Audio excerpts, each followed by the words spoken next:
നിങ്ങൾ ഒരു തരത്തിലുള്ള ആളുകളെ, നിങ്ങളുടെ എതിരാളികളെ വീഴ്ത്താൻ അഹിതമായ മാർഗ്ഗങ്ങൾ സ്വീകരിച്ചാൽ അതിനോട് ആദ്യമൊക്കെ നോർമലായിട്ടുള്ള പ്രൊട്ടസ്റ്റ് ഉണ്ടാവും, ജനാധിപത്യ രൂപിയായ പ്രൊട്ടസ്റ്റ് ഉണ്ടാവും. അത് കഴിഞ്ഞാൽ പിന്നെ അതിൻ്റെയും സ്വഭാവം മാറും. ഇന്ത്യ ഒരു വളരെ സങ്കീർണമായ രാഷ്ട്രീയവും സാമൂഹികവുമായ പശ്ചാത്തലമുള്ള നാടാണ്. ഇവിടെ നിങ്ങൾ കളിക്കുന്ന കളി മോശമായിരിക്കുന്നു. എൻറ്റയർ സിസ്റ്റം ആൻഡ് ഇൻസ്റ്റിറ്റ്യൂഷൻസ് ആ മോശം കളിയുടെ കൂടെ നിൽക്കുന്നു. പിന്നെ മമത എന്ത് ലൈൻ സ്വീകരിക്കണം? അവരവിടെ ധർണ നടത്തണോ, അല്ലെങ്കിൽ നാമജപ ഘോഷയാത്ര നടത്തണോ? അവർക്ക് ചെയ്യാൻ പറ്റുന്ന ഇതാണ്.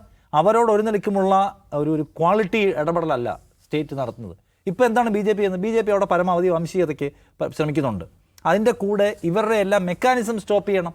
ഐപാക്ക് എന്ന് പറഞ്ഞാൽ ഇവരുടെ തെരഞ്ഞെടുപ്പിന് സഹായിക്കുന്ന പ്രശാന്തിൻ്റെ ഏജൻസിയാണ്. ആ ഏജൻസിയുടെ വിവരങ്ങൾ മുഴുവൻ എടുക്കണം, ആ ഏജൻസിയുടെ പ്രവർത്തനം തടസ്സപ്പെടുത്തണം, ഫൈനൽ മൊമെൻറ്റിലെ അവരുടെ തെരഞ്ഞെടുപ്പ് മൂവുകളെ മുഴുവൻ തടയണം. അതിനെന്ത് ചെയ്തിരിക്കുകയാണ്? അവിടുത്തെ ഒരു കോൾ സ്കാമുമായി ബന്ധപ്പെട്ട കേസിൽ, അതായത് അവിടെ ഒരു അനധികൃതമായ കൽക്കരി ഖനിയിലൂടെ 12,000 കോടി രൂപ ഉണ്ടാക്കിയെന്ന് പറഞ്ഞ് വലിയ വിവാദമായ ഒരു കേസുണ്ട്. 2020 കേസാണ്.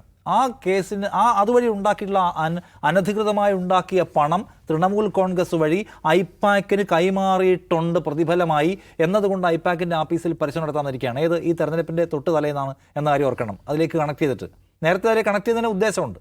അപ്പോൾ അവർക്ക് അവരുടെ തെരഞ്ഞെടുപ്പുമായി ബന്ധപ്പെട്ട് അവരുടെ മെക്കാനിസം പ്രവർത്തിക്കുന്നത്, അവരുടെ രാഷ്ട്രീയ പ്രവർത്തനം, അവരുടെ സർക്കാരിൻ്റെ പ്രവർത്തനം, ഇതിനെല്ലാം മൾട്ടി വേയിലൂടെ തടസ്സപ്പെടുത്തുകയാണ്. ഇപ്പോൾ കനകോലുവിൻ്റെ ആഫീസിൽ ഇടി വന്നുകൂടായിക്കൊന്നുമില്ല, നമുക്ക് നോക്കിയിരിക്കാം. അപ്പോൾ ഇത് എങ്ങനെയൊക്കെ തടസ്സപ്പെടുത്താമോ ആ വഴിക്കെല്ലാം തടസ്സപ്പെടുത്താൻ നോക്കുന്നു. അവരതിനോട് ഫൈനൽ മൊമെൻ്റാണ്. ഇനി കാത്തിരിക്കാനോ സമരം ചെയ്യാനോ 23-ന് രാജ്ഭവൻ ഉപരോധം എന്നൊന്നും പ്രഖ്യാപിക്കാൻ അവരുടെ സമയമില്ല. അവരിറങ്ങി വന്നിട്ട് പ്രതിരോധിക്കുകയാണ്. അതിന് ഭയങ്കരമായ പിന്തുണ കിട്ടുകയാണ്.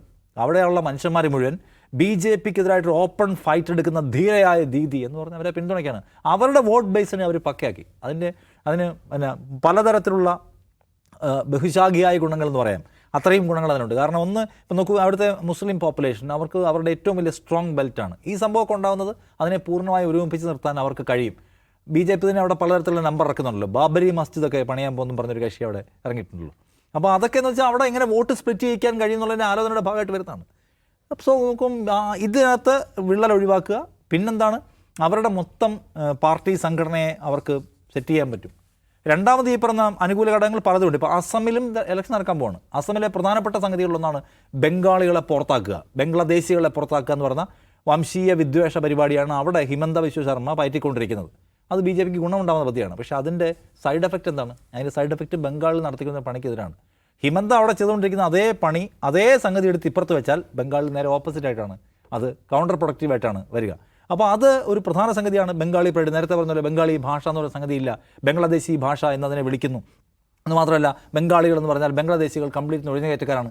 രാജ്യത്താകമാനം ബി ജെ പി ഭരിക്കുന്ന സംസ്ഥാനങ്ങളിൽ ബംഗ്ലാദേശികളാണെന്ന് പറഞ്ഞ് ബംഗാളികളെ അടിച്ചു കൊല്ലുകയും ആക്രമിക്കുകയൊക്കെ ചെയ്യുക. ഇവിടെ പോലും ഒരു മനുഷ്യനെ അടിച്ചു കൊന്നല്ലോ. അപ്പോൾ ഈ നിലയ്ക്കുള്ള ബംഗാളികൾ ഇന്ത്യയിൽ അന്യരാക്കപ്പെടുന്നു എന്ന് പറഞ്ഞൊരു സിനാരിയോ രൂപപ്പെട്ടിട്ടുണ്ട്. അത് ഈ രാജ്യത്ത് മുഴുവൻ സഞ്ചരിക്കുന്ന ബംഗാളികൾ നേരിട്ട് അനുഭവിക്കുന്നുണ്ട്.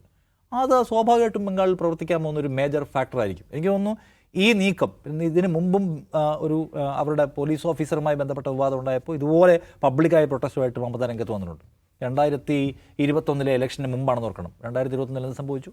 2021 ഞങ്ങൾ 100 സീറ്റിൽ അധികം നേടി വൻ മുന്നേറ്റം ഉണ്ടാക്കാൻ പോകുന്ന അമിത്ഷാ പ്രഖ്യാപിച്ചിട്ട് 100 സീറ്റിൻ്റെ പരിസരത്ത് വരാൻ പറ്റിയിട്ടില്ല അവർക്ക്. അപ്പോൾ അവിടെ ഈ പറയുന്ന ഈ സിനിമാറ്റിക് ഡ്രാമാസ് എല്ലാം ഗുണം ചെയ്യുകയാണ് ചെയ്യുക. അവിടെ ആ കളിയാണ് വേണ്ടത്. അവർ നന്നായി കളിക്കുന്നു. അവരൊരു നിലയ്ക്കും അതിനോട് കോംപ്രമൈസ് എടുക്കുന്നില്ല. നിങ്ങളുടേത് ഡേർട്ടി പ്ലേ ആണെങ്കിൽ ഞാനും അതേ സെയിം ഡേർട്ടി പ്ലേ എടുക്കുന്നു പറയാണ്. അപ്പോൾ ഇന്ത്യൻ രാഷ്ട്രീയത്തിൽ അവർ മാത്രം അടിച്ചത് ഇപ്പോൾ കോടതി മനസ്സിലാക്കട്ടെ. ഞാൻ പറയാം, കോടതിക്ക് കൂടാൻ പറ്റുന്നില്ല. കോടതി മനസ്സിലാക്കേണ്ടതാണ്.